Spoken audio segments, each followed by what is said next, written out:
এখন সরকার যদি তেল না দিতে পারে তাহলে প্রত্যেকরে এক এক প্লেটের জন্য বিরিয়ানি দেয়, 1 লিটার পানি দেয়। ও ইসিবির মাথার থেকে আমরা খাইতে খাইতে 2-3 ঘন্টা যত পার করতে পারি। এখন তো কিছু লেগে গেছে, এখন কি করবো? 4টার সময় দাঁড়াইছি, এখন 6টা বাজে, প্রায় 10 মিনিট বাকি। তাহলে কতক্ষণ হলো? 2 ঘন্টা। এখন আরো মিনিমাম 40 মিনিট লাগবে আরো। এই যে বাইকারদের জন্য বলেন যে পাম্পে এসে যে লাইনের পর লাইন দাঁড়ানো থাকা, সময় ওয়েস্ট করা, এটা আপনি আসলে কিভাবে দেখছেন?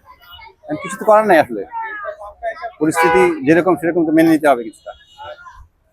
পাম্প কি বলছে, তেল আছে নাকি নাই? এখন তেল দিচ্ছে তো, এখন তো তেল দিচ্ছে। এখন তেল দিচ্ছে, কিন্তু অনেকেই কমপ্লেইন করতেছে যে তারা নাকি তেল পাচ্ছে না। 2 লিটার তেলের ডিপো থেকেই কম দেয়, ডিপো থেকেই লিমিটেড ওরা করে দিচ্ছে, গভর্নমেন্ট থেকেই লিমিটেড করে দিচ্ছে। কি করা? এখানে লাইনে দাঁড়িয়ে আছি 2 ঘন্টার উপরে হয়ে গেছে।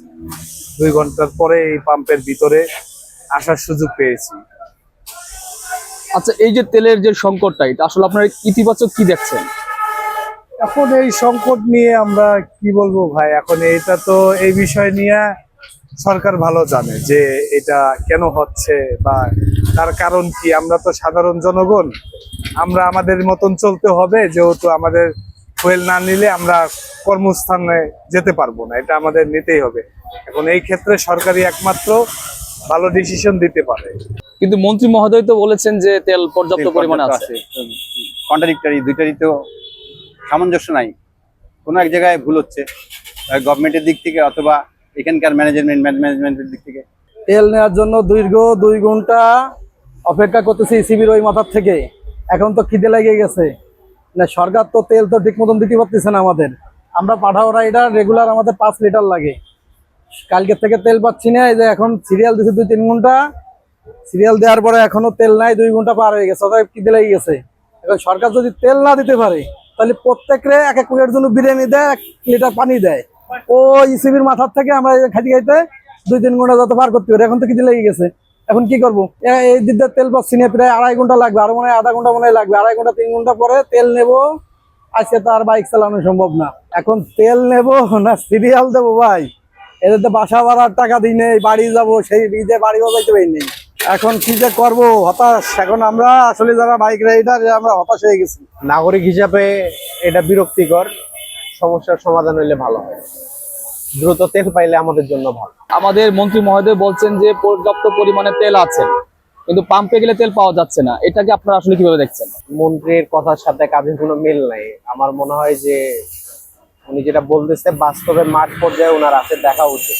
এখানে বলার মতো আর কিছু নেই, কারণ কি বহির্বিশ্বের সমস্যা, যুদ্ধ ক্ষেত্রে সব জায়গায় তো সমস্যা।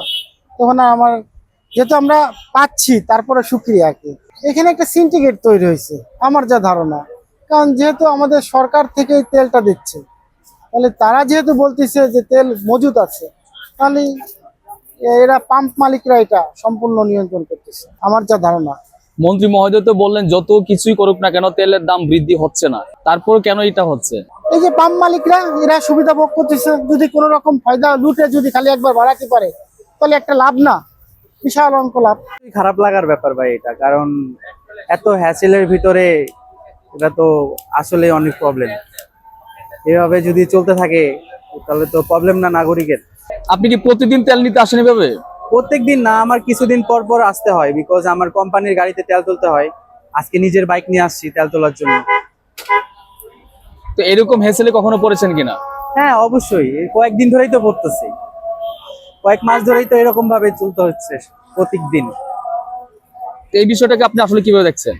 আসলে অবশ্যই খারাপ দিক দিয়েই দেখতেছি, কারণ এভাবে ক্রাইসিস থাকলে তো সবারই অসুবিধা না একটা সময়। আমাদের জন্য অনেক সময় নষ্ট হইতেছে, আমাদের অনেক, আমরা তো পাঠাও চালাই, কারণ আমরা যদি পর্যাপ্ত পরিমাণ তেল পাই তাহলে হয়তো আমাদের জন্য প্লাস পয়েন্ট। গতকালকে তেল পাই নাই, কিন্তু আজকে যাই তেলের জন্য দিতেছে, তাও আপনি সিবির থেকে সিরিয়াল দিয়েছি এ পর্যন্ত আপনার 2 ঘন্টার উপর হয়ে গেছে। আর বাকি যে আরো কতক্ষণ সময় লাগবে জানি না, হয়তো আরো আধা ঘন্টা সময় লাগতে পারে। এতে করে আমাদের লাভবান না।